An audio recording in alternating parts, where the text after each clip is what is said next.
Hello guys, नमस्कार। इससे पहले वाले वीडियो में मैंने आपको इलेक्ट्रोस्टैटिक के कुछ क्वेश्चंस दिए थे ऑब्जेक्टिव, और आई होप आपने वो सॉल्व किए होंगे। तो अभी इस वाले वीडियो में मैं आपको उनके आंसर्स बताता हूँ और सॉल्यूशंस विद एक्सप्लेनेशन। तो you have to keep watching the video till end, and if you like my video then you have to subscribe my channel please. My channel name physics by Satish Chand. तो यहाँ से question number में आपको first start करते हैं। यहाँ से पहला मैंने आपको बताया था कि दो आवेशित कण थे चार्ज पार्टिकल से, capital Q capital Q. Question number first था यहाँ पे, ये चार्ज पार्टिकल यहाँ पे कैपिटल क्यू था, यहाँ पे कैपिटल क्यू था, और बीच में यहाँ पे एक स्मॉल क्यू चार्ज पार्टिकल था। तो यहाँ से आपका क्या था, हमको बताना था कि अगर ये जो सिस्टम है, ये जो निकाय है, अगर ये साम्य में है, अगर इक्विलिब्रियम में है, तो हमें वैल्यू ऑफ क्यू बतानी थी। ठीक है ना। तो यहाँ से हमको करना क्या है कि अगर ये बीच वाले पॉइंट पर है यहाँ पे, तो सबसे पहला पॉइंट क्या है कि ये जो पूरा सिस्टम है ये इक्विलिब्रियम में या साम्य में होगा। इक्विलिब्रियम में होगा कब? जब आपका कोई सा भी एक पार्टिकल पर टोटल फोर्स अगर 0 हो जाता है। ठीक है ना। तो अगर मैं इसी पार्टिकल की बात करता हूं तो इस वाले कण पर इसका बल आएगा और इसका बल, अर्थात इस पे फोर्स 2 होंगे। इस वाले पार्टिकल पे भी फोर्स 2 ही होंगे और इस वाले पार्टिकल पे भी फोर्स 2 ही होंगे, क्योंकि ये इंपॉर्टेंट चीज़ है कि कोई भी पार्टिकल पर, कोई भी आवेशित कण पर खुद के फील्ड से कभी कोई फोर्स अप्लाई नहीं होता है, तो अदर पार्टिकल से फोर्स अप्लाई होगा। तो यहाँ पे अगर मैं इसकी बात करता हूँ तो दोनों के बीच की दूरी यहाँ पे कितनी है, ये सेम है। तो ये मैं मान लेता हूँ आपका, अगर ये टोटल यहाँ से कितनी आ जाएगी L/2, ये मान लेता हूँ L/2 ये वाली, क्योंकि हमारे पास क्वेश्चन में है कि जो पार्टिकल स्मॉल क्यू है, जो कण स्मॉल क्यू है, वो इन दोनों के बीच में स्थित है। तो यहाँ से अगर मैं इसको फर्स्ट पार्टिकल मान लेता हूँ, इसको सेकंड, तो सेकंड पार्टिकल पर या दूसरे कण पर बल यहाँ से अगर आपको निकालना है तो यहाँ से इस पर इसके कारण बल आ जाएगा आपका 1/4πε0 और Q इंटू क्यू अपॉन में ये बीच की दूरी टोटल आ जाएगी आपकी L² के बराबर। ठीक है ना। और एक आपका प्लस इसका बल आ जाएगा 1/4πε0 ये Q इंटू क्यू अपॉन में L²/4, क्योंकि इसका स्क्वायर हो जाएगा। तो ये टोटल फोर्स जो है, कुल बल जो है, total force must be equal to 0 for the equilibrium. अगर ये साम्य में है तो इस पर टोटल फोर्स की वैल्यू 0 होनी चाहिए। तो यहाँ से L² और 4πε0 हट जाएंगे, Q की वैल्यू भी हट जाएगी। तो यहाँ पर Q will be equal to, ये कहाँ आपका ऊपर, तो -4Q। तो value of Q will be equal to -Q/4। तो यहाँ से आपकी Q/4 वैल्यू आ रही थी, तो ऑप्शन सही है इसमें आपका B वाला। तो B ऑप्शन इज करेक्ट। अगर ये पूरा जो सिस्टम है हमारे पास में, जो तीनों पार्टिकल हैं, अगर ये इक्विलिब्रियम में होने हैं तो जो स्मॉल क्यू की वैल्यू जो है वो -Q/4 के बराबर होनी चाहिए। और अगर ऐसा कोई कंडीशन आ जाती है यहाँ पे, अब इसके बाद देखते हैं हम दूसरा वाला क्वेश्चन दूसरे में मैंने आपको बताया था कि यहाँ पर 3 charge particles plus 4Q, Q and Q are placed in a straight line of length L at a distance 0 L/2 and L. What should be the value of Q to net force on Q must be 0. तो यहाँ पर मैं बताता हूँ आपके हमारे पास में 3 कण थे। पहले की वैल्यू थी +4Q जो कि 0 पे था। दूसरा वाला कण था एक कैपिटल Q, ये आपका L/2 पे था, L/2 0 पे था। और तीसरा पार्टिकल था यहाँ पे स्मॉल Q था, वो आपका L पे था। तो ये इस टाइप से ये तीनों पार्टिकल, ये तीनों कण स्थित हैं। तो यहाँ पर आपको बताना है कि Q की जो वैल्यू है वो कम से कम कितनी होनी चाहिए कि जहाँ से कि इस वाले कण पर, अर्थात इस आवेशित कण पर, चार्ज पार्टिकल पर कुल बल 0 हो। ठीक है ना। तो यहाँ से आपका क्या है कि इस पर अगर हम इस पार्टिकल की बात करते हैं, इस कण की, तो इस पर 2 पार्टिकल्स का फोर्स है, अर्थात एक इसका और एक इसका। तो total force on Q, total force on Q small Q, इस वाले पार्टिकल का तो 1/4πε0 यहाँ से Q इंटू 4Q अपॉन, इन दोनों के बीच की दूरी L है तो L² प्लस इसका फोर्स अगर आ जाएगा तो 1/4πε0, तो यहाँ से Q इंटू क्यू अपॉन, इन दोनों के बीच की दूरी आएगी L/2। ठीक है ना, क्योंकि यहाँ तक L/2 है और ये पूरी L है तो इट विल बिकम L/2। तो ये टोटल फोर्स मस्ट भी, अच्छा यहाँ की L, तो ये बन जाएगा आपका L²/4 और ये टोटल फोर्स होना चाहिए 0, कुल बल 0। तो वही आपकी कंडीशन है सेम। ये सारे पॉइंट ये स्टेप्स में काट देता हूँ यहाँ से Q की वैल्यू। तो यहाँ से आपका बचता क्या है यहाँ पर कि ये बच जाएगा आपका 4Q और ये जाएगा आपका ऊपर, तो it will equal to -4 capital Q। तो यहाँ से 4 को काटता हूँ मैं, तो Q मस्ट भी इक्वल टू -Q के बराबर। अगर स्मॉल q पर जो कुल बल है अगर वो 0 होना है तो ये कैपिटल Q की वैल्यू -Q के बराबर होनी चाहिए। तो यहाँ से आपका इसमें ऑप्शन सही आ जाता है ए वाला, पहला ऑप्शन यहाँ पे सही था। इसके बाद आता है आपका क्वेश्चन नंबर 3। क्वेश्चन नंबर 3 आपको बताना है। यहाँ पे मैंने आपको बताया था क्वेश्चन 3 था हमारा, एक हमारे पास में इनफाइनाइट अर्थात अनंत लंबाई की एक आवेश की एक लाइन थी, स्ट्रेट लाइन थी ये वाली, और यहाँ पे हमने कोई भी एक स्ट्रिंग के द्वारा, रस्सी के द्वारा, ये अनंत आवेश था यहाँ पे, और इसके द्वारा हमने यहाँ पे एक स्ट्रिंग से एक पार्टिकल को बांधा था यहाँ पे, जिस पर चार्ज Q था और उसका मास M था। तो अगर ये बैलेंस में, अगर इक्विलिब्रियम में, तो हमें बताना था कि ये जो स्ट्रिंग है इसका वर्टिकल से अर्थात ऊर्ध्व से कितना एंगल बनेगा। ठीक है ना। तो इस वाले को भी आपको बताता हूँ यहाँ पे कि अगर, तो यहाँ पे सबसे पहले हमें करना क्या है, FVD बनाना। FVD का मतलब होता है फ्री बॉडी डायग्राम। तो सबसे पहले अगर ये डोरी है, जो ये पार्टिकल है, तो इसका वेट आ जाएगा mg के बराबर इधर, क्योंकि कोई भी बॉडी का वेट जो होता है वो वर्टिकली डाउनवर्ड हमेशा काम करता है। अब जो ये आपका ये बच जाता है कि ये जो डोरी में आएगा टेंशन T, कैपिटल T है, ठीक है। ये क्या है, टेंशन इन द स्ट्रिंग अर्थात डोरी में तनाव बल है। अब ये एंगल मैंने मान लिया कि ये वर्टिकल के साथ में थीटा है, तो यहाँ से ये angle it will also become theta, ठीक है, क्योंकि ये आपका एकांतर कोण है, इंटीरियर एंगल्स। तो इसका कंपोनेंट इधर आ जाएगा T cos थीटा और इधर कंपोनेंट आपका आ जाएगा T sin। अभी यहाँ पर ये सारे फोर्सेस को मैंने बना लिया और ये कंपोनेंट्स हैं, लेकिन यहाँ पर अभी एक फोर्स और है, क्योंकि इस पर अगर आवेश चार्ज Q है और इसके आवेश के कारण जो विद्युत क्षेत्र की तीव्रता अर्थात इलेक्ट्रिक फील्ड इंटेंसिटी जो अराइज होगी, उसके कारण इस पर एक इधर की ओर एक फोर्स अप्लाई और होगा और वो आपका QE के बराबर होगा। ठीक है ना, क्योंकि इलेक्ट्रोस्टैटिक फोर्स स्थिर विद्युत बल जो होता है वो Q × E। E क्या है, यहाँ पर इंटेंसिटी ऑफ फील्ड है। ठीक है, तो यहाँ पर सबसे पहला पॉइंट आपका क्या है कि जो इनफाइनाइट जो चार्ज है, यहाँ से आपकी जो ये हीट है इसके कारण इंटेंसिटी आपकी σ/2ε0 के बराबर होती है।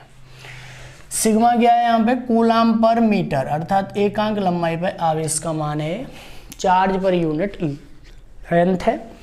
तो यहाँ से अगर ये पार्टिकल बैलेंस में, तो यहाँ पे फोर्सेज एक इधर, एक इधर, एक इधर और एक इधर। अगर ये बैलेंस में तो ये चारों फोर्स वर्टिकल वाले अर्थात ऊर्ध्व वाले, हॉरिजॉन्टल वाले, क्षैतिज वाले इक्वल और अपोजिट होने चाहिए। तो यहाँ पे T sin theta will be equal to QE और T cos theta will be equal to mg। यहाँ से अगर मैं डिवाइड करता हूँ इसे T से T को, तो tan theta will be equal to आपका आ जाएगा QE अपॉन में mg के बराबर। E की वैल्यू आपके पास में σ/2ε0 है ये, और यहाँ पर mg है। तो वर्टिकल से अगर आपको एंगल निकालना है तो tan इनवर्स Q σ/2ε0 mg के बराबर यहाँ से वर्टिकल से एंगल आ जाएगा। तो यहाँ पे इंपॉर्टेंट चीज़ क्या थी कि जो पार्टिकल है उस पर हमने सारे फोर्सेस को बनाया, उसके कंपोनेंट को लिखा, उसके बाद में वर्टिकल वाले और हॉरिजॉन्टल वालों को आपस में बैलेंस कर दिया। इसके बाद में आ जाता है क्वेश्चन नंबर आपका 4th वन है, a metal sphere or a of radius small h charged to potential V, what will be its potential if enclosed by B and it's connected by a wire।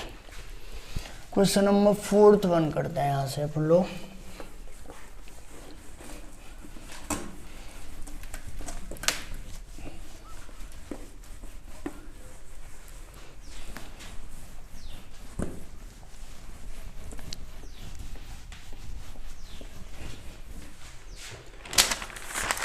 तो question number 4 यहाँ से आपको बताता हूँ। उसने बताया कि एक हमारे पास में मेटल स्फीयर है, अर्थात धातु का एक गोला है, ए मान लेते हैं इसको, और इसकी रेडियस स्मॉल ए है, और इसको उसने पोटेंशियल वी तक चार्ज किया है, अर्थात ये गोला ए और इसकी रेडियस स्मॉल है, और इस पर वोल्टेज जो है वो वी के बराबर है, इतना उसने मतलब इतना वो आवेशित है।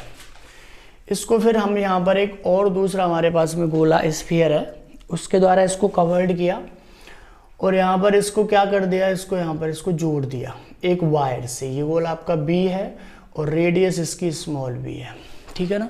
तो यहाँ पे आपको बताना क्या है कि तो अब जो इस पर वोल्टेज की वैल्यू होगी वो कितनी होगी। तो सबसे पहले हमें समझना है इस पे कि अगर ये आपका गोला स्फीयर है ए वाला, अगर मैं ए की बात करता हूँ तो ए पर विभव वोल्टेज या पोटेंशियल, तो V इज इक्वल टू आपका यहाँ से आ जाएगा 1/4 pi epsilon not Q upon A के बराबर, ठीक है ना। ये हमारे पास में इक्वेशन होता है। तो अमाउंट ऑफ चार्ज अर्थात इस पर आवेश का मान, तो ये आ जाएगा आपका 4 pi epsilon naught A into V के बराबर, ठीक है।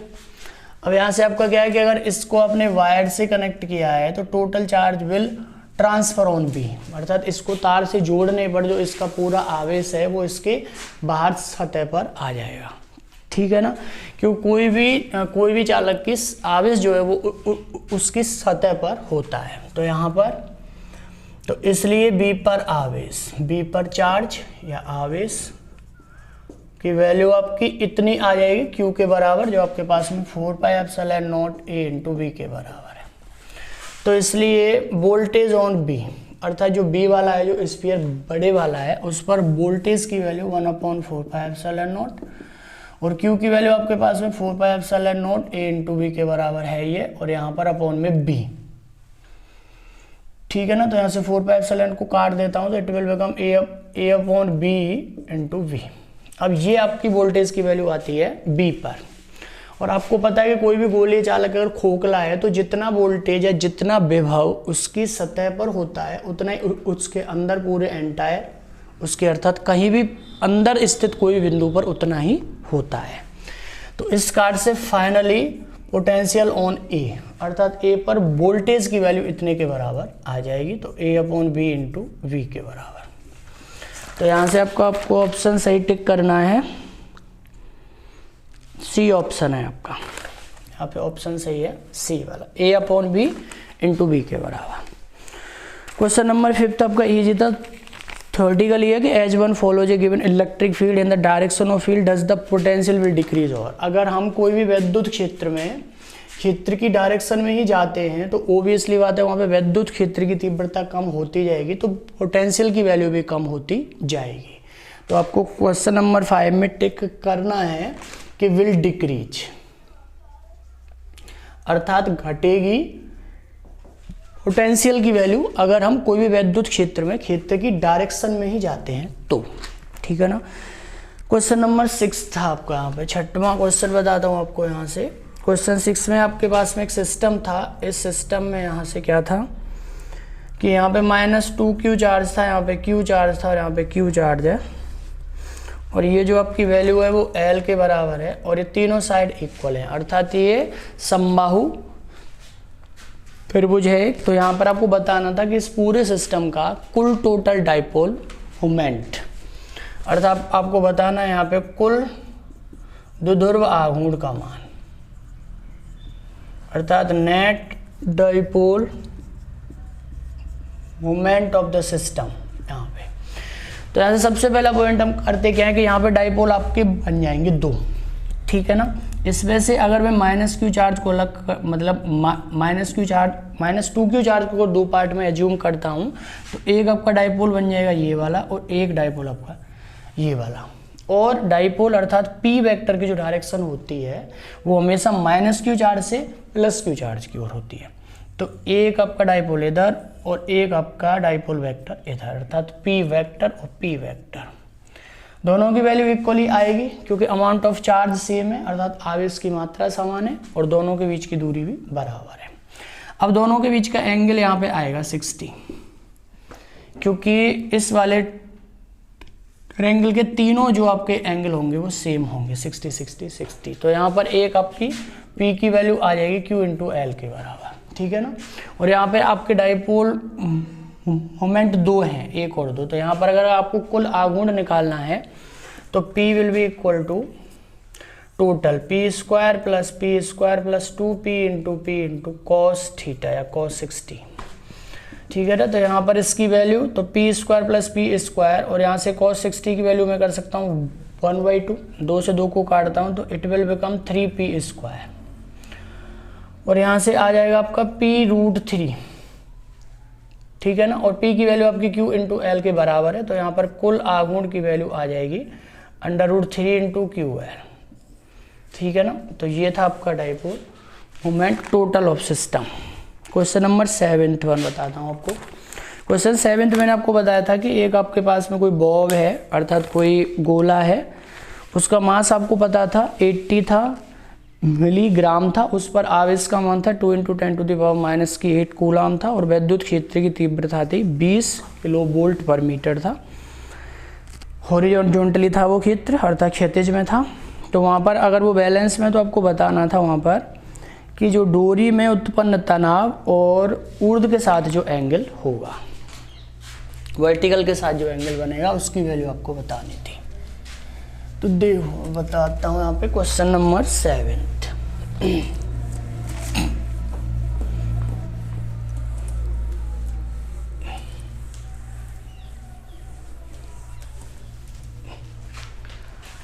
क्वेश्चन नंबर 7 बताता हूँ आपको। यहाँ पे एक हॉरिजॉन्टल अर्थात क्षैतिज में वैद्युत क्षेत्र था, और इस वैद्युत क्षेत्र की तीव्रता हमारे पास में थी 20 किलोवोल्ट पर मीटर, ठीक है ना। इसको ऐसे भी लिख सकता हूँ 20 × 10⁻³ वोल्ट पर मीटर।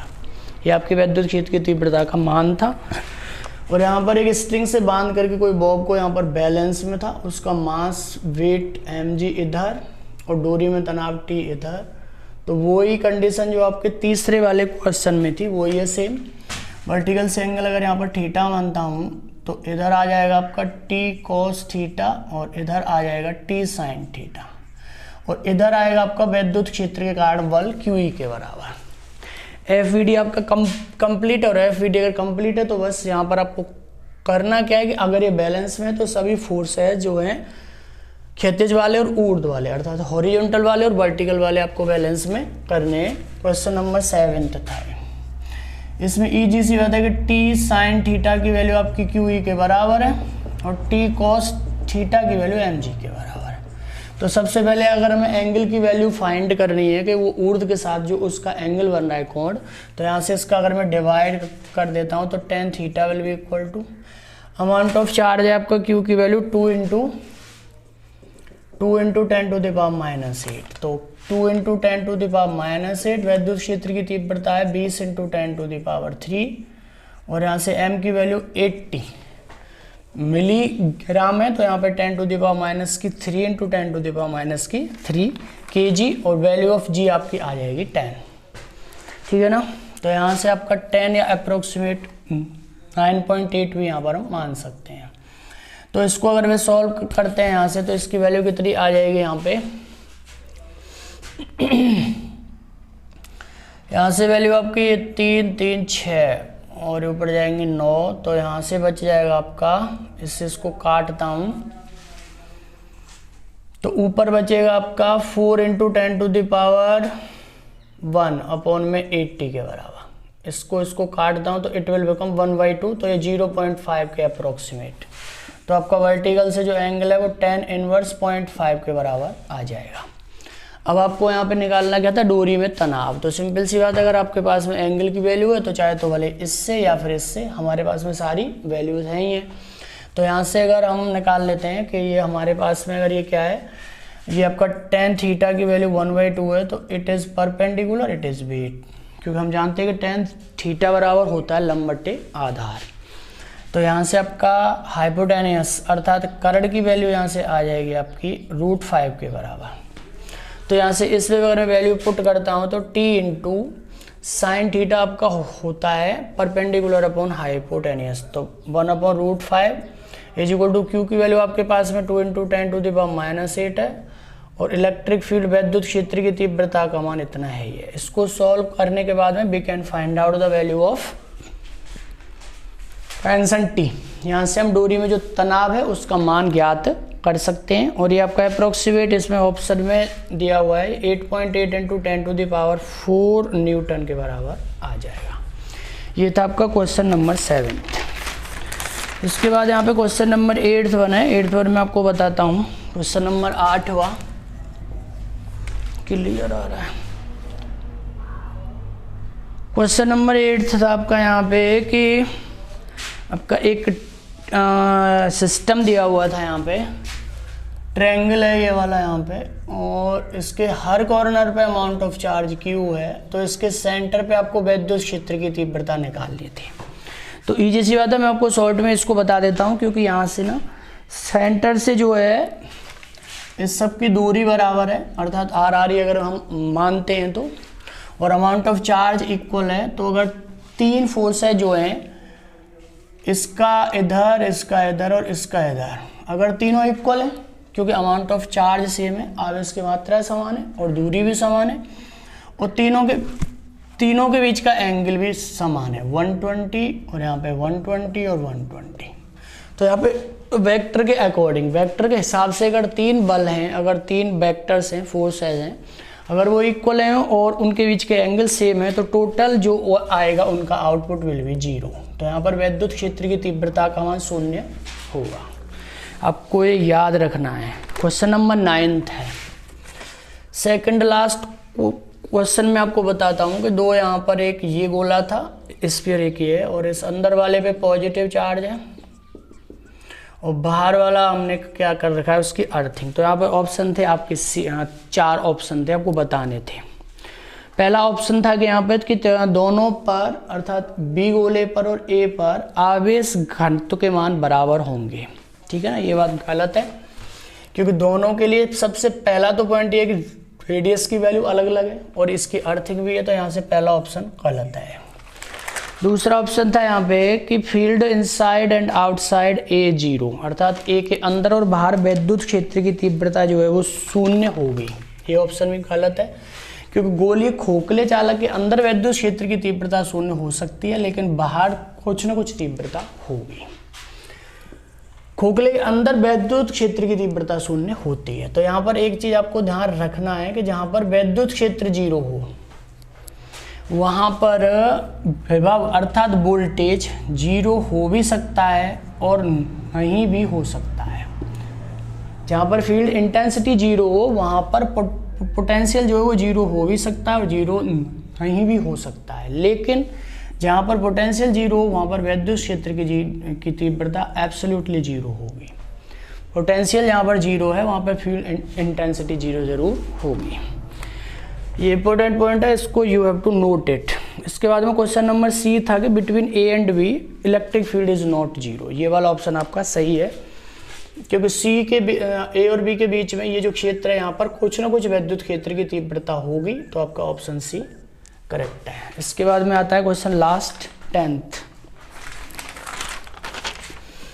क्वेश्चन नंबर 10 में आपको बताता हूँ। यहाँ पे क्वेश्चन नंबर 10 था कि यहाँ पर एक बॉब है यहाँ पे, और ये एक विद्युत क्षेत्र, पहले ये विदाउट फील्ड था और अभी एक विद्युत क्षेत्र में स्थित है। यहाँ पे इस पे पॉजिटिव चार्ज है। तो यहाँ पे बस आपको इतना बताना था कि जब ये विद्युत क्षेत्र अर्थात जब ये क्षेत्र एब्सेंट हो फील्ड, तो उस समय अगर आवर्तकाल था T1, इसका जो टाइम पीरियड था वो था T1, और यहाँ पर अगर ये फील्ड अप्लाई हुआ अर्थात विद्युत क्षेत्र हमने अगर यहाँ पे ऑन किया है, तो अगर उस टाइम पे टाइम पीरियड T2 है, तो ये बताना था कि T1 ज़्यादा है या T2 ज़्यादा है। तो हम जानते हैं कि कोई भी पेंडुलम का जो टाइम पीरियड होता है आवर्तकाल, उसकी वैल्यू T = 2π में L/G के बराबर होती है। 2π यहाँ पे फिक्स है और L की वैल्यू फिक्स है। तो यहाँ पर ये G क्या होता है, G है यहाँ पर, G क्या है आपका टोटल फोर्स, या हम यहाँ पर बोल सकते हैं कि ये कुल त्वरण है यहाँ पे, नेट एक्सलरेशन। अब जब यहाँ पर फील्ड एब्सेंट होगा तो यहाँ पर केवल G है, लेकिन जैसे ही यहाँ पर फील्ड या क्षेत्र ऑन होगा अर्थात आरोपित होगा, अप्लाई होगा, तो वहाँ पर इस पर ऊपर की ओर एक बल आरोपित होगा। ठीक है ना। तो पहले तो इस पर एक ही था फोर्स इसके mg के बराबर, और अगर इंटेंसिटी ऑफ फील्ड, अगर विद्युत क्षेत्र की तीव्रता E है तो इस पर ऊपर की ओर एक बल आ जाएगा QE के बराबर। तो यहाँ पर टोटल फोर्स की वैल्यू mg माइनस QE के बराबर आ जाएगी। अब total force F is equal to होता है ma, तो यहाँ से कुल त्वरण की वैल्यू आ जाएगी g, क्योंकि इसमें अगर मैं डिवाइड करता हूँ m से, g minus QE upon m के बराबर। तो ये था आपका पहला टाइम पीरियड T1, और ये बाद वाला टाइम पीरियड T2 की वैल्यू 2 पाई रूट में L अपॉन कुल त्वरण की value g minus QE upon में m के बराबर। तो ये ओबियसली बात है कि ये वैल्यू जो है इससे ज़्यादा है, अर्थात ये वैल्यू कम है और ये वैल्यू कम है, तो इस आवर्तकाल की वैल्यू पहले से ज़्यादा हो जाएगी। तो T2 will be more than T1, अर्थात इसका टाइम पीरियड जो है वो पहले टाइम पीरियड से ज़्यादा हो जाएगा। ओके गाइस, ये थे आपके 10 क्वेश्चंस, मैंने आपको ऑब्जेक्टिव बनाए थे, और अभी चैप्टर में आगे जैसे टॉपिक कंप्लीट होंगे तो मैं आपको और भी ऑब्जेक्टिव क्वेश्चंस बताऊंगा। और यहाँ पे आपको और कोई भी डाउट है then you have to write in comment. Okay guys, thank you.